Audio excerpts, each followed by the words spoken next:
ছাত্রলীগ, রাজপথের রাজা হচ্ছে ছাত্রলীগ। কাকে ভয় দেখায়, কাকে ভয় দেখায়?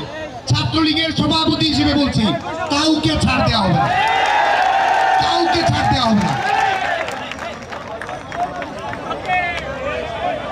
আজকে ছাত্রলীগের কর্মীরা এখানে আছে, সাধারণ শিক্ষার্থীরা আছে।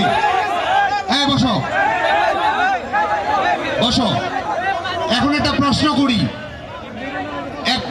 করি, এখন খেলা যদি মিরপুরে হয়, সিলেট স্টেডিয়ামে গিয়ে লাভ আছে? খেলা যদি মিরপুরে বরিশালে গিয়ে লাভ আছে?